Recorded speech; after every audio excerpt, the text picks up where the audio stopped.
झारखंड सरकार द्वारा लागू किए गए क्लस्टर सिस्टम के तहत हजारीबाग के संत कोलंबस महाविद्यालय और केबी महिला महाविद्यालय में संस्कृत विभाग बंद किए जाने के विरोध में छात्रों, शिक्षकों और सामाजिक संगठनों ने विरोध पद यात्रा निकाली। प्रदर्शनकारियों ने सरकार से तत्काल निर्णय वापस लेकर दोनों महाविद्यालयों में संस्कृत विभाग को पुनः संचालित करने की मांग की।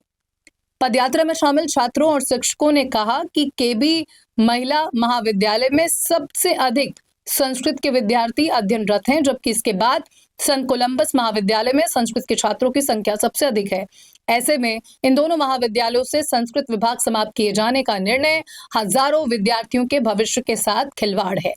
उन्होंने कहा कि इससे छात्रों को उच्च शिक्षा के लिए दूसरे स्थानों पर जाना पड़ेगा, जिससे आर्थिक और शैक्षणिक दोनों तरह की कठिनाइयों का सामना करना पड़ेगा।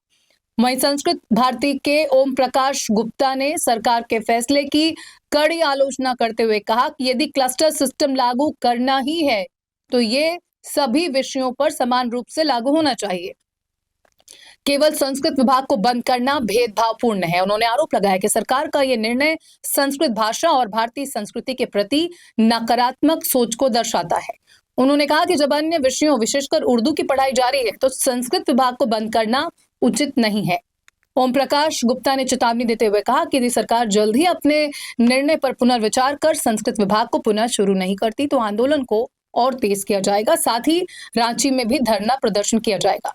प्रदर्शनकारियों ने सरकार से मांग की है कि छात्रों के हितों को ध्यान में रखते हुए क्लस्टर सिस्टम के तहत लिए गए इस निर्णय को वापस लिया जाए और दोनों महाविद्यालयों में संस्कृत विभाग का संचालन पहले की तरह जारी रखा जाए। ये मामला ये है कि राज्य सरकार के द्वारा संस्कृत की षड्यंत्र के द्वारा शिक्षा प्रणाली को ही बंद किया जा रहा है। इसके तहत इसके विरोध में हम लोग पद यात्रा निकाल रहे हैं। जब हमारी संस्कृति बचेगी नहीं तो हमारी संस्कृति बचेगी कैसे?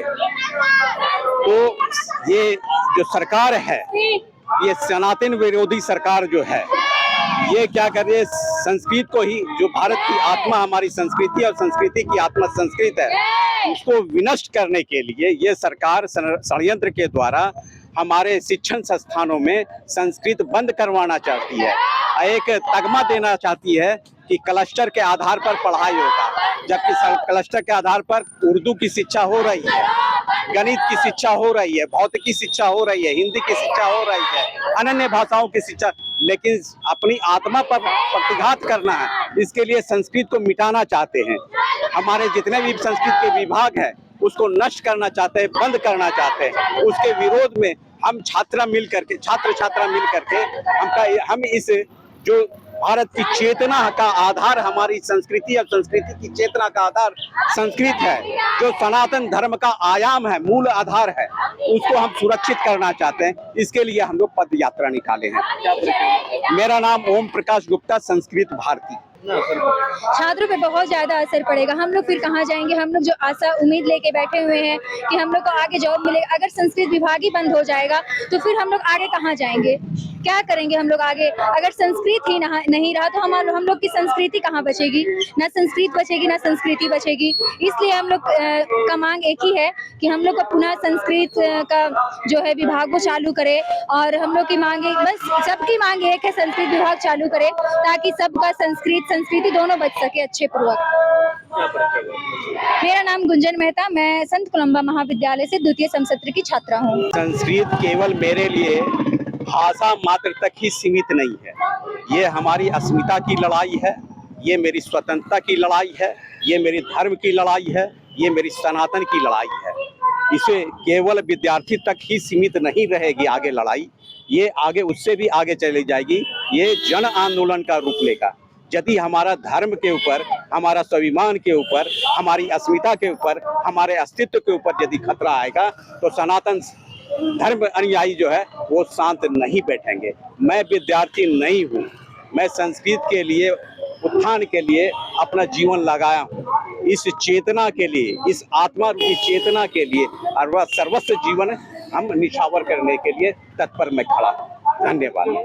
ये हम लोग, जैसे मेरा नाम पुरुषोत्तम कुमार है, अभी हम पीएचडी कर रहे हैं, जेआरएफ क्वालिफाइड है। अगर विभाग बंद कर दिया जाएगा तो यहाँ पे सीट भी खाई जाएगी, तो भविष्य में जो छात्र पढ़ाई कर रहे हैं यहाँ पे सीट सरेंडर कर दिया जाएगा। विभाग बंद तो हम लोग पीएचडी कर रहे हैं तो कहाँ जाएंगे फिर हम लोग? और दूसरी बात ये अभी जो क्लस्टर सिस्टम नीति लाई गई है, ये नीति कहती है कि प्रत्येक कॉलेज में एक विषय वार में बांटा जाएगा। जैसे अगर एक कॉलेज है तो वहाँ साइंस की पढ़ाई होगी, एक कॉलेज है तो वहाँ आर्ट्स की पढ़ाई होगी, एक कॉलेज वहाँ कॉमर्स की पढ़ाई होगी। ये क्लस्टर सिस्टम का नियम कहता है, लेकिन ऐसा कुछ नहीं हुआ। बस क्लस्टर सिस्टम लाया गया केवल परिवर्तन के नाम पर। केबी महिला महाविद्यालय से केवल संस्कृत जो है बंद कर दिया गया विभाग, बशर्ते यहाँ पे जो छात्रों की संख्या है वो 80+ है, जो कि पर्याप्त है। हाँ, और कोलंबस में भी वहाँ भी जो 250 विद्यार्थी है वहाँ से भी संस्कृत जो है हटा दिया गया। तो क्लस्टर सिस्टम हम लोग चाह रहे हैं कि अगर क्लस्टर सिस्टम लागू हो तो क्लस्टर सिस्टम का जो नियम कहता है वो होना चाहिए, या फिर केवल संस्कृत के साथ भेदभाव नहीं होने देंगे। क्लस्टर सिस्टम केवल संस्कृत के लिए तो नहीं आया है। तो यहाँ पे अभी हम लोग पीएचडी कर रहे हैं, अभी बहुत सारे छात्र हैं जो नेट जेआरएफ की तैयारी कर रहे हैं, आगे जाकर उसका भविष्य क्या हो जाएगा।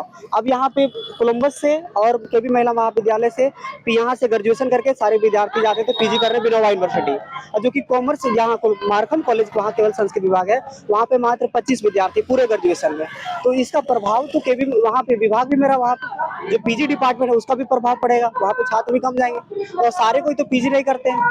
तो इसलिए विभाग बंद हो रहा हम लोगों के लिए, हमारा पहचान छूट हो जा रहा है। मैं नेट जेआरएफ क्वालिफाई हूँ, मैं अभी पीएचडी कर रहा हूँ। ऐसा नहीं कि संस्कृत को सारे लोग बोलते हैं कि संस्कृत में कुछ नहीं, मेरा खुद जो रिसर्च का टॉपिक है वो श्रीमद् भगवत गीता में भौतिक विज्ञान है। मैं फिजिक्स और गीता का कंपैरेटिव स्टडी में मैं कर रहा हूँ, जिसमें आइंस्टीन इक्वेशन को मैं प्रूव कर चुका हूँ, गुरुत्वाकर्षण भी गीता के अनुसार मैंने प्रूव किया।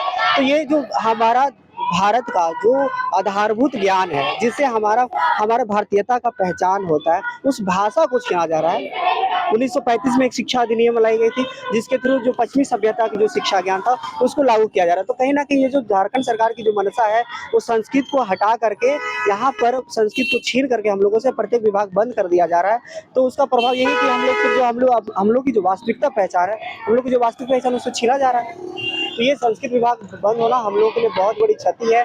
हम लोग प्रयास कर रहे हैं कि जहाँ पे मैं यहाँ पे खुद शिक्षण कार्य कर रहा हूँ, जेआरएफ क्वालिफाइड हूँ और यहाँ पे मैं पढ़ाता भी हूँ, मैं ही पढ़ा रहा हूँ। तो मैं कोशिश करता हूँ कि जो संस्कृत का रुझान लोगों पे कम है, तो वो रुझान जो कम है तो वो चाह रहे हैं लोगों को और आप संस्कृत को आकर्षित करने के लिए।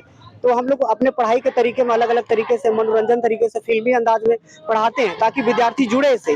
क्योंकि एक जो संस्कृत में भी संख्या अगर थोड़ी सी दूसरे सब्जेक्ट में कम है तो उसका कहीं ना कहीं शिक्षण शैली में प्रभाव, तो हम लोग शिक्षण शैली में लगातार परिवर्तन कर रहे हैं कि सारे विद्यार्थी बढ़े। जब मैं यहाँ ज्वाइन किया था तो यहाँ पे मात्र 20 विद्यार्थी थे, अभी जाकर के 100 के आसपास विद्यार्थी हो गए।